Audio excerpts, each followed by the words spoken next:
Bienvenue sur Stratpol, nous sommes le jeudi 12 février 2026, c'est notre bulletin numéro 277 et nous sommes toujours à Moscou et toujours sous sanction, sous cette bande d'apprentis dictateurs dirigés par Emmanuel Macron et son sous-fifre Jean-Noël Barrot. Voilà, si vous voulez nous aider, eh bien la seule chose que vous pouvez faire, c'est vous inscrire à tous nos réseaux sociaux, notamment à la lettre d'information, puisque elle, on ne peut pas la contourner. Donc quand vous vous êtes inscrit à la lettre, vous allez recevoir un email de validation. Allez voir dans vos spams pour déspammer le cas échéant. Et tout fonctionnera très bien. Et contre ça, le régime socialiste français ne peut rien faire. Donc n'hésitez pas. Pour ceux qui veulent aider ma famille, eh bien ma femme a mis au point une cagnotte. Vous avez en description de cette vidéo, là, si vous voulez faire un don. Vous êtes nombreux à l'avoir fait et eh bien ça fait chaud au cœur.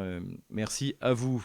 N'hésitez pas à vous abonner également à notre partenaire Géopolitique Profonde qui a mis ses serveurs à notre disposition, qui nous a beaucoup aidé dans cette phase de transition qui est extrêmement compliquée pour nous. Donc voilà, ça vaut la peine. Le dernier numéro est sur l'Arctique, qui est un sujet, je vais dire, brûlant, mais essentiel pour comprendre eh bien, la nouvelle réorganisation des routes de commerce, mais également de la géopolitique. Hein. Si Donald Trump veut s'emparer du Groenland, c'est bien pour avoir un accès supplémentaire vers l'Arctique. Donc je vous encourage à vous inscrire sur X, sur Telegram, sur Rumble, sur Odyssée pour ne rien manquer. Et dans ce cadre-là, évidemment, il faut que je revienne sur ce qui est en train de se passer en Russie avec WhatsApp et Telegram. Donc WhatsApp eh bien, a été bloqué, a priori définitivement en Russie. Personnellement, je me demande pourquoi ça n'a pas été fait plus tôt. J'ai désinstallé, je pense, il y a déjà 8 ans, WhatsApp de mon téléphone. Et je vous conseille d'en faire autant. C'est autant envoyer toutes vos données à la CIA sans aucun contrôle. Ça a même quasiment été reconnu par Zuckerberg lorsque Trump est arrivé au pouvoir, parce qu'il a commencé à avoir un peu de stress avec son Facebook et avec son WhatsApp. Donc de ce côté-là, c'est parfaitement normal. Je suis même étonné que ça n'ait pas déjà été fait depuis longtemps. Sur Telegram, la situation est quand même plus délicate, parce que déjà ça fonctionne très bien en Russie. Il y a énormément de blogueurs patriotes pro-russes comme Yuri Podolaka, que je cite souvent, qui est de près de 3 millions d'abonnés sur Telegram. C'est un moyen aussi pour ces blogueurs-là de lever des fonds pour eux, pour aider faire de l'humanitaire, etc. Donc ça a surpris tout le monde que l'État russe, hein, finalement, le Goskomnadzor, je crois que ça s'appelle la structure russe qui gère ça, commence déjà il y a quelques mois à empêcher les appels vocaux. En fait, Telegram fonctionnait parfaitement, il n'y a pas de censure, mais quand vous vouliez passer un appel téléphonique par Telegram, eh bien, en Russie, il vous fallait un VPN. Bon. La raison, en fait, était non avouée, c'est que les structures russes qui gèrent ces réseaux-là veut forcer les Russes à installer Max. Max, c'est l'application du réseau social souverain russe. Ça fonctionne bien, d'ailleurs, même au niveau de la fluidité, je trouve que ce n'est plus performant que Telegram, peut-être parce qu'il y a moins de monde. Et en gros, pas mal de Russes l'ont téléchargé, mais finalement, pas autant qu'il y a d'utilisateurs de Telegram. Donc je pense que les mesures qui sont prises aussi en ce moment pour ralentir l'application Telegram, c'est pour inciter les Russes à enfin télécharger Max, puisqu'ils ne sont pas assez nombreux à l'avoir fait. Le prétexte qui a été donné, c'est la protection des données des utilisateurs russes. C'est pas forcément faux. Il faut savoir que LinkedIn, hein, qui est le réseau professionnel, a été bloqué en Russie, parce qu'il refusait de mettre en Russie les serveurs avec les données russes. Donc voilà, pour le gouvernement russe, c'était un risque. Mais je pense, en ce qui concerne Telegram, que c'est plutôt un prétexte, puisque, encore une fois, l'idée, c'est de forcer les Russes à télécharger Max.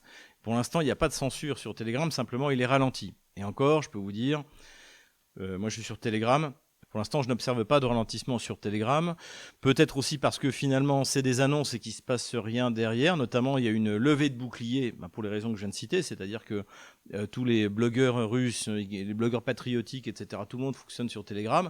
Et il y a même notamment le président d'un des partis d'opposition représentés au Parlement, Russie Juste, Mironov, qui a dit que c'était n'importe quoi, que ceux qui avaient eu cette idée débile d'interdire Telegram, eh bien, il ferait mieux d'aller se battre sur la ligne de front. Donc voilà, donc ça pose un problème. Beaucoup de combattants sur le front correspondent avec leur famille en utilisant Telegram. Donc c'est sans doute, je pense, une erreur qui a été commise par le Goskomnadzor. On va voir ce que ça va donner. Mais il faut bien souligner que la question avait été également posée au moment de la conférence de presse annuelle de Vladimir Poutine il y a quelques mois Donc on lui a demandé, les gens avaient demandé par pitié, ne bloquez pas Telegram. Donc visiblement, les Russes veulent davantage de garanties. Pavel Durov a pris la parole en disant que, en fait, il voulait préserver la liberté d'expression et que de toute manière, bloquer Telegram était impossible. J'en suis moins persuadé que lui, puisque Telegram fonctionne avec le numéro de téléphone. Mais bon, cela dit, on verra. Je pense que c'est plutôt une fausse manœuvre des organismes de gestion russes qui veulent pousser. Et encore une fois, les Russes ont téléchargé Telegram. Hein. Il s'était passé à peu près la même chose avec YouTube. YouTube a été tellement ralenti qu'en fait, vous ne pouvez plus regarder une vidéo sur YouTube sans VPN en Russie. Mais c'était pour pousser à la fois les blogueurs russes et les spectateurs russes à aller sur RuTube, la version russe de YouTube, qui fonctionne maintenant très bien. Et d'ailleurs, ça s'est bien passé. Pourquoi ça s'est bien passé ? Parce que en fait, il y avait un produit qui fonctionnait parfaitement. Donc les blogueurs russes, en plus, qui ne pouvaient plus lever des fonds par YouTube, puisque c'était interdit depuis 2022, sont passés sur RuTube et maintenant ils enlèvent encore plus sur RuTube. Donc pour conclure sur ce sujet, je pense que donc, cette affaire a été mal réglée par le système de gestion russe, Goskomnadzor, mais qu'ils vont se reprendre et que les choses devraient fonctionner normalement dans les semaines qui viennent. Économie maintenant et avant tout, venez en Russie, vous ouvrir un compte, y investir, ça vous évitera de vous faire bloquer vos revenus, de vous les faire voler par les socialistes français qui n'attendent que ça pour continuer à vivre grassement comme Madame Ernotte, la patronne de Radio France, qui s'offrait des palaces à Cannes avec l'argent des contribuables français. Donc si vous voulez éviter de contribuer contre votre volonté au train de vie oligarchesque de la gauche bourgeoise française, venez ouvrir un compte en Russie. Le lien est en description de cette vidéo. Puisqu'on parle de train de vie oligarchesque et on est toujours dans le domaine économique, évidemment, la grande nouvelle économique de cette semaine, c'est le vote par le Parlement européen du crédit de 90 milliards d'euros qui va être donné à l'Ukraine. Alors c'est jusqu'en 2030, donc étant donné les dégâts qu'ont causé les frappes dans la profondeur, il faut bien se rendre compte que ça ne suffira pas. En fait, aujourd'hui, c'est plutôt 90 milliards par an qu'il faudrait. Mais ce crédit a été voté, donc il va coûter, comme l'a très bien dit Thierry Mariani, 17 milliards d'euros à la France, puisque le crédit est indexé sur le budget de l'Union européenne. Or, le budget européen, le deuxième contributeur, c'est la France, derrière l'Allemagne. Et donc, une fois de plus, c'est Nicolas qui va payer, à qui, évidemment, on n'a pas demandé son avis, et qui va financer le régime le plus corrompu de la planète, qui est celui de Volodymyr Zelensky. Le système devrait être le suivant, c'est-à-dire que la Commission européenne va vraisemblablement émettre des bons à 3 ou 4% qui vont être vendus sur les marchés, et puis cet argent qui va être levé, donc que les Français, les Allemands, les Italiens, Giuseppe, Nicolas et Helmut, dont vont payer les 3-4% d'intérêt, va être donné gratuitement à l'Ukraine, qui va recevoir cet argent gratuitement et qui ne le remboursera que lorsque les Russes auront payé des dommages de guerre. Donc comme l'Ukraine et l'Union européenne vont perdre la guerre, évidemment que les Russes ne vont payer aucun dommage de guerre, et que, encore une fois, finalement, Giuseppe, Nicolas et Helmut vont payer la note. Donc c'est ça qui s'est passé exactement cette semaine, et sans qu'on demande l'avis des Français, sans qu'ils soient consultés. Il y a quand même quelque chose d'important qui s'est passé, c'est que le Rassemblement national, derrière Jordan Bardella, a voté contre ce pillage de la richesse française, allemande et italienne. Donc je pense que Jordan Bardella l'a fait à contre-cœur, puisqu'il est à fond derrière l'Ukraine depuis le début. Il a validé, comme le RN, d'ailleurs, toutes les sanctions qui ont détruit l'économie française, allemande et italienne par une augmentation monstrueuse des coûts de l'énergie. Mais là, quand même, ça allait un peu loin, puisque les Français, encore une fois, devront payer ces 17 milliards de dollars sur leurs impôts. On va fermer des lits d'hôpitaux, on va fermer des écoles, on va limiter les effectifs de police dans les zones de non-droit qui se multiplient dans toute la France, mais on va donner 17 milliards au régime de Zelensky. Donc évidemment, c'est difficile dans la perspective des élections présidentielles de tenir un tel projet. Et encore une fois, je suis très critique du RN, mais là au moins, finalement, la réalité s'est imposée à eux. Donc voilà, je valide ce vote. Alors j'ai vu que sur X, il est déjà en train de s'expliquer de tous les gauchistes qui disent qu'il soutient la Russie plutôt que l'Ukraine. Non, c'est pas comme si Jordan Bardella avait décidé de donner 17 milliards à la Russie. D'ailleurs, la Russie n'en a pas besoin. Elle a suffisamment d'argent, elle en a bien plus que la France.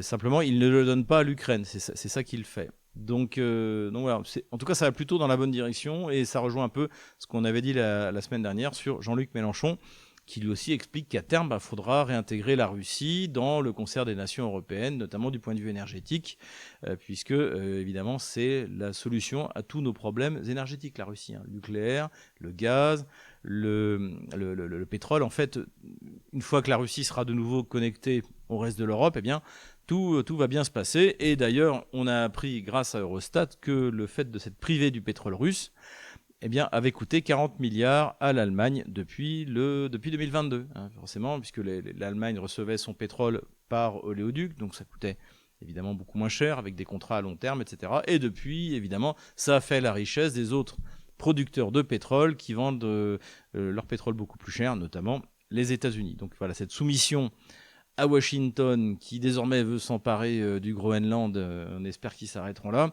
est tout simplement ridicule et montre la faillite complète de l'Union européenne en matière économique. Article intéressant dans le journal Vedomosti sur la situation de la population ukrainienne, et en plus qui se fonde sur des données statistiques qui viennent du Fonds monétaire international, des organismes de contrôle, y compris ukrainiens, donc c'est des chiffres assez fiables. Alors, pas totalement fiable selon moi, je vais vous expliquer pourquoi. Donc voilà, ce qu'on y apprend, c'est que l'Ukraine, depuis 2022, a perdu 8 millions d'habitants, dont 2,2 millions d'hommes adultes. Donc qu'est-ce qui s'est passé ? Évidemment, la plupart du temps, ce sont des femmes avec des enfants qui partent à l'étranger.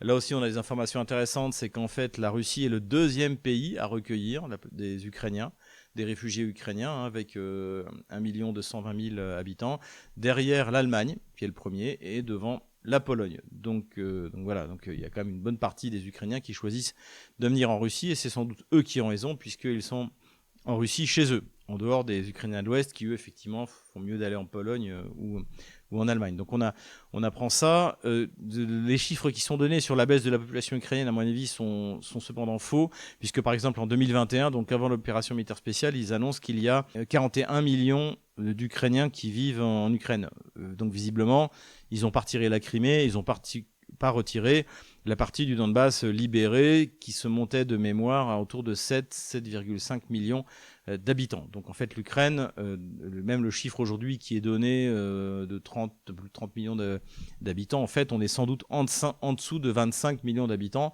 mais là aussi c'est des chiffres qui ne peuvent pas être publiés parce que ça veut dire que le pays est mort, quasiment, quand vous avez une telle perte de population, d'autant plus que c'est la population active ou la future population active. Donc tous les jeunes sont partis pour ne pas aller servir dans l'armée ottano-kievienne, qui a perdu la guerre, dont on sait très bien comment ça va se finir. C'est pour ça que vous avez toute l'Ukraine qui est parcourue par des gangs, il n'y a pas d'autre mot, les TTSK, qui vont enlever les gens dans la rue pour les envoyer sur le front. Ils enlèvent même les débiles mentaux, les handicapés. Puisque là aussi c'est des informations intéressantes qu'on a, c'est qu'en fait ils sont payés $100 par citoyen kidnappé. Donc en gros vous avez une équipe de 4 bandits qui peut capturer entre 5 et 20 citoyens ukrainiens pour les envoyer sur le front par jour. Donc voilà, effectivement à $100, cette équipe de 4 de bandits a une belle prime à se partager. Mais ça, bon, encore une fois, c'est terrible, mais ça contribuera évidemment à la destruction de l'entité bolchevique ukrainienne. Après tout, elle finit comme elle a commencé, et c'est pas plus mal. Donc pour ceux qui s'imaginaient que la guerre contre la Russie allait consolider la nation ukrainienne, non, la guerre contre la Russie, soutenue par l'OTAN, va aboutir à, je pense, la disparition de la soi-disant nation qui n'a jamais existé, ukrainienne, parce que les gens seront partis, les forces vitales du pays seront parties, et l'image qui restera, c'est celle d'un État hyper corrompu derrière Zelensky et de ces bandes de TTSK qui viennent kidnapper dans toutes les villes d'Ukraine, y compris dans l'ouest de l'Ukraine, d'où vient le bandérisme. Donc voilà, on est un peu au bout du sujet.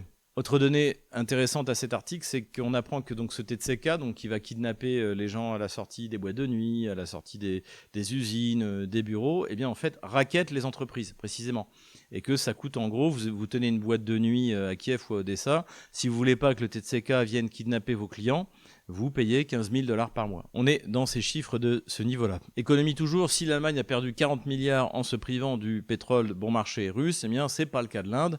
Donald Trump avait annoncé, après sa rencontre avec Modi, qu'il y avait eu des désaccords qui avaient été signés, ce qui est vrai d'ailleurs, hein, donc ce qui avait entraîné une baisse des taxes américaines sur les produits indiens. Donald Trump avait rajouté que l'Inde s'engageait à ne plus acheter de pétrole russe. En fait, ça a été démenti par le porte-parole des affaires étrangères indiennes qui a dit que c'était une question de souveraineté et que personne ne pourrait en gros imposer à l'Inde d'acheter ses sources énergétiques à un endroit ou à un autre. Donc là, bon, on a eu encore une fois affaire à du Trump, c'est-à-dire une grande déclaration qui en fait est destiné à la population américaine, et puis eh bien, le reste, ça va continuer comme avant. On verra, encore une fois, on pourra se fier à Bloomberg dans 1 ou 2 mois si, effectivement, oui ou non, l'Inde a diminué ses achats de pétrole russe, sachant que c'est de plus en plus compliqué à observer pour les Occidentaux, puisque le dollar n'est plus utilisé, le pétrole passe d'un tanker à un autre, et puis finalement, tout cela devient très opaque. Mais pour vous, on suivra ça sur Stratpol, bien évidemment.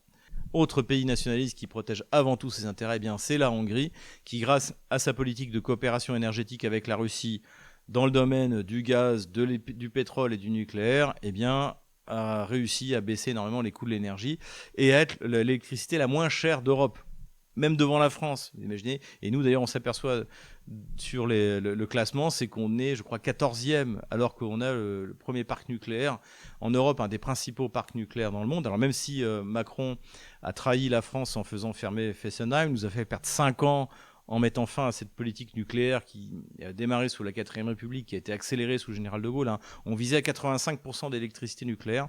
Et malheureusement, je crois qu'on est aujourd'hui à 70% à cause de cette idéologie fanatique des socialistes français depuis l'époque de François Mitterrand, anti-nucléaire, hein, qui s'imaginait qu'on pouvait remplacer le nucléaire par des ventilateurs et des panneaux solaires.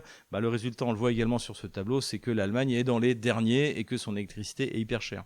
Et c'est pour ça que vous avez un discours de l'AfD qui dit que si l'AfD arrive au pouvoir, ce qui n'est pas impossible aujourd'hui, eh bien sûr que les oléoducs seront reconnectés, les gazoducs seront reconnectés, et de nouvelles centrales nucléaires seront construites en Allemagne. Ils mettront fin à cette politique absurde non seulement de la gauche, mais des chrétiens démocrates allemands qui sont classés à droite. Donc là aussi, les choses sont en train de bouger. Mais le paradoxe, encore une fois, en France, c'est ce que dit Alice Weidel en Allemagne de l'AfD, c'est Jean-Luc Mélenchon, de l'extrême gauche, qui le dit en France. C'est comme quoi la vie politique française, c'est vraiment du grand n'importe quoi.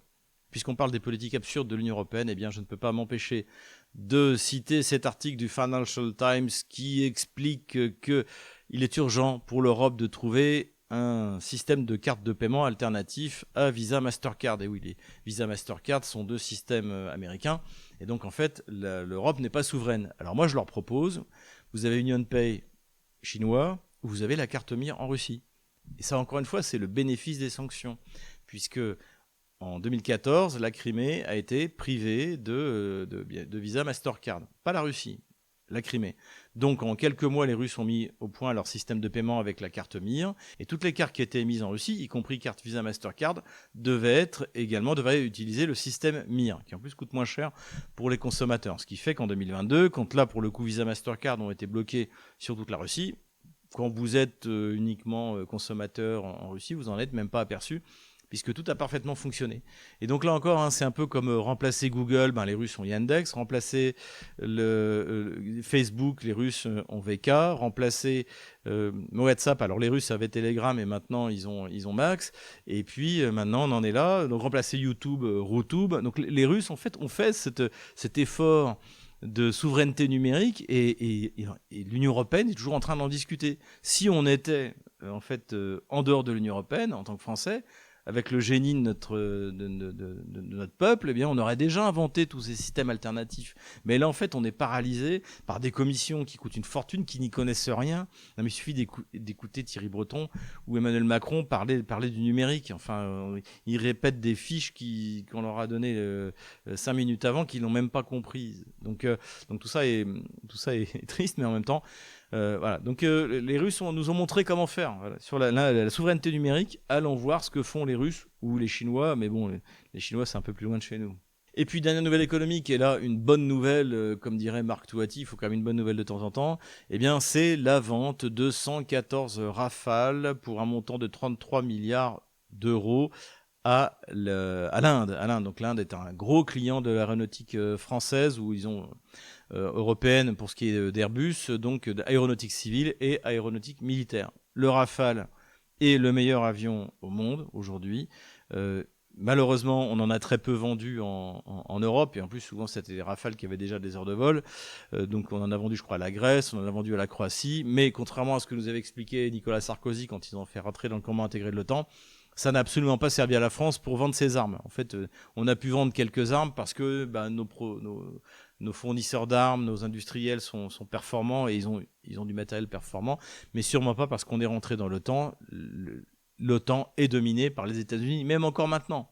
C'est-à-dire que même ces pays, même le Danemark va continuer à acheter du matériel américain, même si demain, eh bien, les États-Unis peuvent mettre la main sur le Groenland. Donc en fait, ça veut dire quoi ? Ça veut dire que si on veut trouver de gros clients pour notre complexe militaro-industriel national, c'est pas dans l'Europe, c'est pas l'Estonie, la Lituanie, la Lettonie et la Pologne qui vont être nos clients. L'Inde, 114 avions, 33 milliards d'euros. Voilà ce qu'il faut faire. Donc notre avenir, évidemment, ce sont les grandes nations qui vont dominer régionalement, voire internationalement. J'ai eu la chance de travailler dans la coopération militaire avec la Russie jusqu'en 2014, mais pourquoi pas avec la Chine, pourquoi pas bien sûr avec le Brésil. Et voilà. Et donc en fait, il n'y a pas d'avenir pour notre complexe militaro-industriel en Europe, ou un avenir extrêmement limité. En revanche, avec les pays d'ailleurs, il ne faut plus appeler ça le Sud global, mais du monde réel, eh bien, là, il y a de l'avenir. Politico-diplomatique maintenant, et les négociations continuent, donc pour parvenir à une paix. Alors évidemment, on a des messages très, très contradictoires. Il faut toujours être très méfiant, mais dans la presse anglo-saxonne, anglaise ou américaine, il y a des articles qui sortent. Un qui nous expliquait que les Américains veulent alors ils parlent souvent pas un traité de paix. Je pense qu'on aura plutôt une trêve au mois de mars, et puis pour des élections en Ukraine au mois de mai, c'est immédiatement démenti par les Otano-Kieviens qui veulent d'abord une trêve, enfin, etc.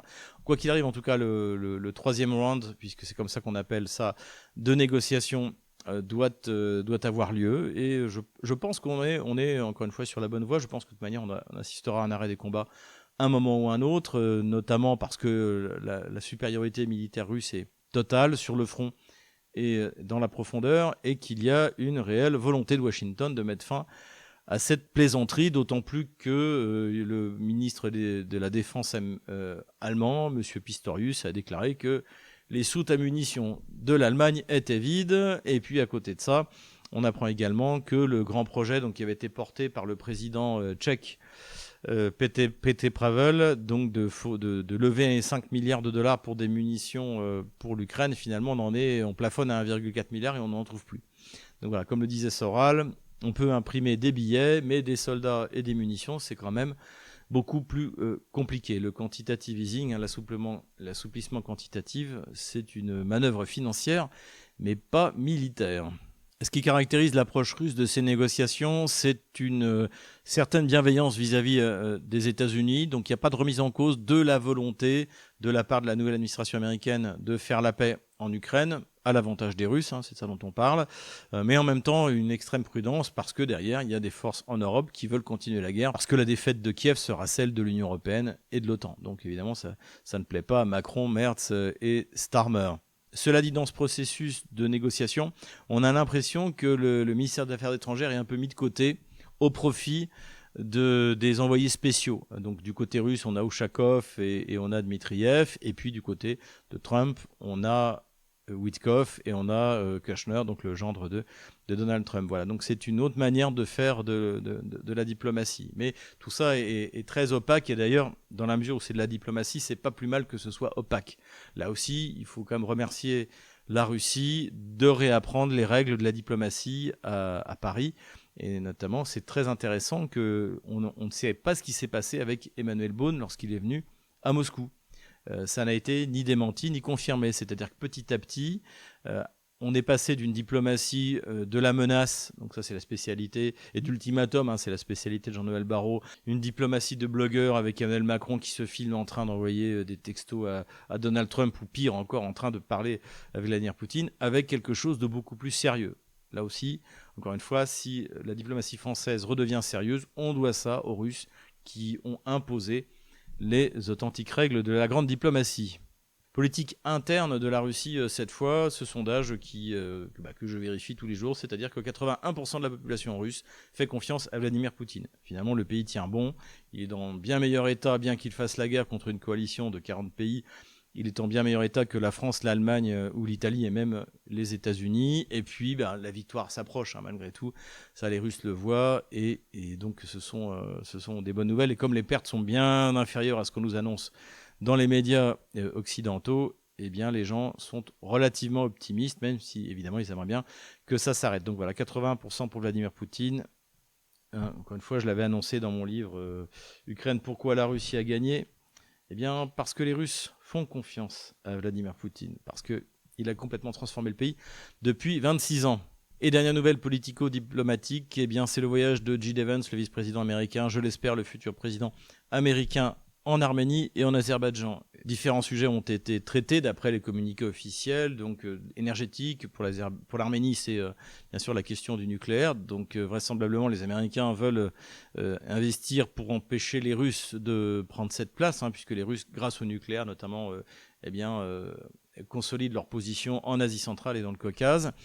Et également, en fait, la route Trump. Donc la route Trump, en fait, c'est le projet, ce qui n'est pas idiot d'ailleurs, donc de faire une route qui relie l'Azerbaïdjan avec son enclave, donc qui est de l'autre côté à l'ouest du territoire arménien, par une route donc qui soit contrôlée. En fait, donc les Arméniens ne veulent pas qu'elle soit contrôlée par les Azéris.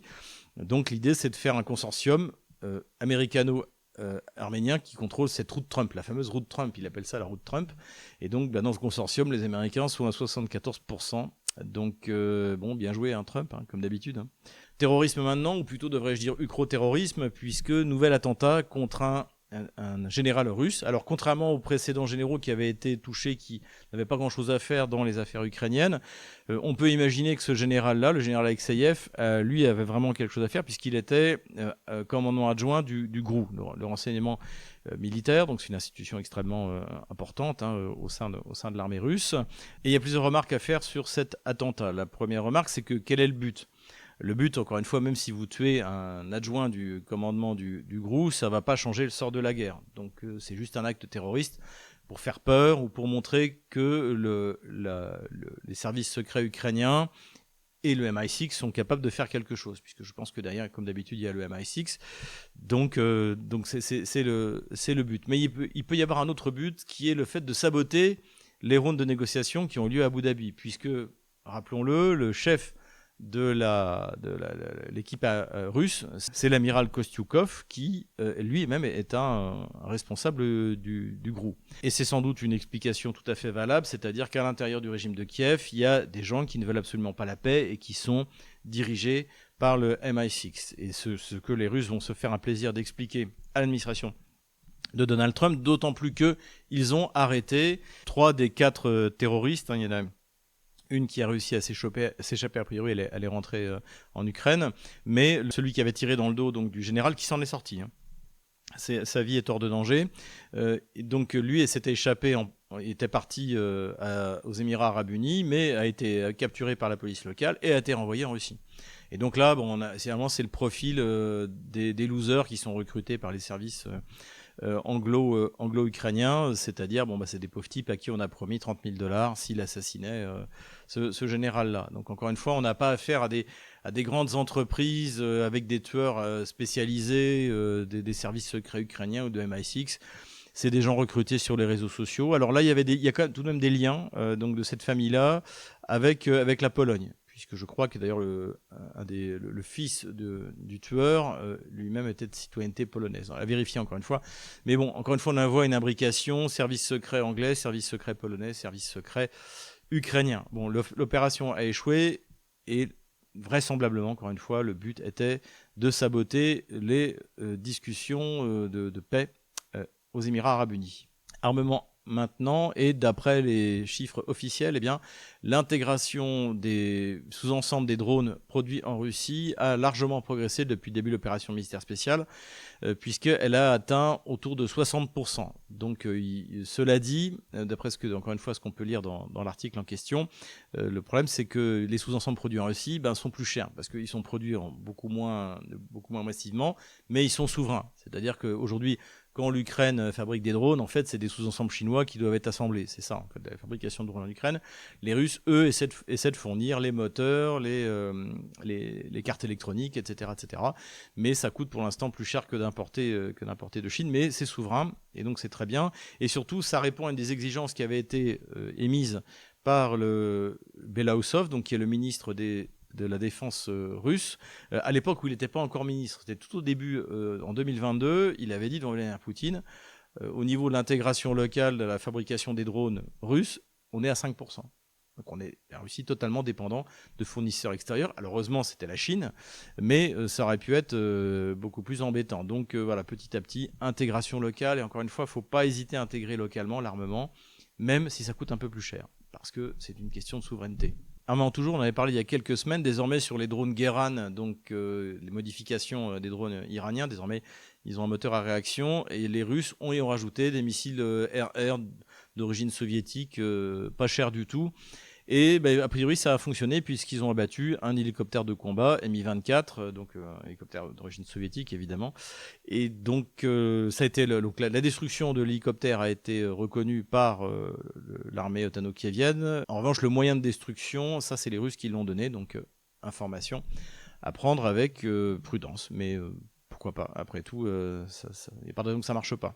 Empire du mensonge maintenant. Et cette semaine, nous avons un gamelin, le gamelin trinquant, écoutons-le. Effectivement, la tactique russe n'a rien à voir avec la tactique ukrainienne. Ils envoient des vagues d'assaut, donc ils ont des pertes. Mais vous vous rendez compte, c'est ce que vous disiez tout à l'heure, on est en train de calculer combien il faut faire de morts par mois pour qu'ils n'arrivent pas à recompléter les armées. Alors avant, on le disait des chars, vous voyez, ils ont cassé 6000 chars, leur capacité de production ne va pas permettre de remonter la pente. Maintenant, on le passe en termes d'hommes. C'est-à-dire que la Russie, effectivement, moi j'ai eu pas longtemps un contact avec quelqu'un qui revenait du combat de là-bas, qui était dans une des brigades au front, qui me disait, il y a des Russes qui ne veulent pas les combattre, donc ils ont 3 choix. Soit ils continuent à avancer, puisqu'on envoie des vagues, 1, 2, 3, 4, 5, soit ils se planquent pour essayer de se rendre, et s'ils veulent s'ils fuient le front, on va même jusqu'à les attacher à un arbre. Ouais. Comme ça, ce sont des appâts pour les drones. Donc la question, c'est que je ne sais même pas où il allait prendre ce genre d'informations. Alors je suis un peu les canaux ukrainiens, mais un truc aussi débile, je ne l'ai pas entendu. Bon, maintenant, après, il y a des médias qui sont payés pour ça, en Ukraine ou en Occident, donc il a peut-être trouvé ça quelque part. Mais ce pauvre général Trinquant, avec qui j'avais fait un débat sur RT d'ailleurs en 2021, je l'avais pulvérisé, le malheureux. Qu'est-ce que traduisent avant tout ces déclarations ? C'est-à-dire qu'aujourd'hui, ces soi-disant spécialistes, donc les gamelins de plateau ou les journalistes post-ado comme Amoursky, n'ont plus rien de sérieux à raconter, puisque la Russie est en train de gagner. Même ça, ils ne peuvent plus le nier. Ils ne peuvent plus nier l'évidence. Donc finalement, on va être à 100% dans la moraline. Les Russes sont méchants. C'est ce que dit Jean-Noël Barrot pour expliquer qu'il faut qu'il faut que les Français payent 17 milliards d'euros de prêts. Donc c'est parce que les Russes, ils tuent des gentils et qui sont méchants. Et donc c'est le discours qu'on va entendre du côté des gamelins de plateau comme Trinquant et également du côté des journalistes post-ados comme Amoursky, comme Titelman, etc. etc. C'est toujours la même chose. C'est le début de la fin. C'est même plus que le début. On est en plein dedans. Ils sont en train de perdre la guerre et finalement on assiste là aussi à une pathologie du perdant. Et tout de suite le moment bunker. Le moment bunker, et là aussi, on est toujours dans les pathologies du perdant, c'est que maintenant, il faut nous expliquer que l'armée russe, c'est une armée d'alcooliques, de tarés, etc. Et en fait, si elle gagne, c'est parce que c'est la masse. En fait, c'était la propagande du Troisième Reich, ça a été la propagande de l'OTAN, donc qui a été transmise d'ailleurs par les officiers du Troisième Reich, Manstein, Guderian et compagnie. Et je suis tombé sur cet article, donc comme quoi l'armée russe serait la poubelle de la société russe. Donc en fait, c'est ça, la Russie envoie des alcooliques, des tarés, des drogués, des repris de justice, qui mettent une raclée à une coalition de 40 pays. C'est ça, en fait. Donc d'ailleurs, c'est pas très glorieux pour ceux qui perdent face à une telle armée. Bon, c'est stupide, on l'a déjà entendu, mais là, ce qui est intéressant, c'est que cet article est écrit par un certain Vladislav Inozemtsev, et il fait partie de ces malheureux libéralnés, hein, c'est-à-dire les gauchistes russes qui ont eu leur heure de gloire dans les années 90, au début des années 2000, puisqu'ils étaient là pour expliquer aux Russes, à la population russe complètement abrutie, n'est-ce pas, les bienfaits du modèle gauchiste occidental. Sauf que bon, avec l'arrivée de Poutine et puis la dégénérescence de l'Occident et la montée en puissance de la Russie, tout ça ne rencontrait plus d'écho, et donc ils ont été recyclés. Donc évidemment, ils habitent plus en Russie, hein, mais en revanche, évidemment, dans tous les articles, on les montre comme des journalistes russes, et ils sont payés donc dans des instituts qui sont payés par l'Union européenne, par le Parlement européen, par la conférence de Munich, etc. Et c'est d'ailleurs le cas donc de Niyozemtsev, hein, qui travaille pour un institut de ce genre qui s'appelle le CAS, et dans lequel on trouve d'autres tocards gauchistes comme Gudkov, Nekrasov, tous ces types qui ne pourront jamais refoutre les pieds en Russie, qui d'ailleurs, le pire c'est que personne n'en a rien à faire d'eux en Russie. C'est même pas qu'on leur en veut, c'est que personne n'en a rien à faire d'eux. Mais évidemment, vous allez retrouver ça souvent cité dans la presse française. Et puis, deuxième moment bunker, cette semaine, vous êtes servi, c'est Françoise Thom, l'inénarrable Françoise Thom, qui n'avait rien compris à l'époque à l'URSS et qui aujourd'hui ne comprend toujours rien à la Russie et qui nous explique que Poutine veut envahir l'Europe. Oui, bien sûr, Poutine veut envahir l'Europe. Et donc tout ça, en plus, qui est avec tout le crédit que peut avoir l'université française, parce qu'en plus, c'est une génération où les universitaires français, c'est la génération de Georges-Henri Soutou, hein, mon maître. Et le malheur, c'est que même si toute sa vie, Françoise Thom a raconté n'importe quoi d'abord sur l'URSS et sur la Russie, eh bien, elle continuera à être plus ou moins écoutée. Alors, c'est vrai que comme elle passe mal à la télé, on la voit pas souvent, mais elle est toujours là. Considération militaire générale maintenant, et j'ai trouvé ce tableau assez intéressant. Alors c'est des kilomètres carrés, hein. On sait que dans les médias de grand chemin, ils aiment bien me parler des kilomètres carrés, ils oublient que la Russie contrôle 1/5 du territoire ukrainien, ce qui équivaudrait à peu près à un quart du territoire français. Mais donc on nous explique que oui, mais depuis novembre 2022, hein, parce qu'en fait on oublie la première partie de la guerre, la Russie n'a conquis qu'1% du territoire, etc. Mais ce qui est intéressant dans ce tableau, c'est qu'on voit une accélération de la conquête des kilomètres carrés du territoire ukrainien par la Russie, qui est due à l'épuisement de l'armée ukrainienne, à la perfection de l'armée russe, hein, qui se perfectionne de mois en mois, d'année en année, et puis au fait que les Russes sont en train de passer, on l'a déjà dit, les barrières les mieux préparées depuis 2014 du Donbass. Donc je pense que ce tableau mérite d'être suivi et que dans les mois qui viennent, on risque d'avoir cette petite colonne qui monte là, devrait monter de plus en plus rapidement.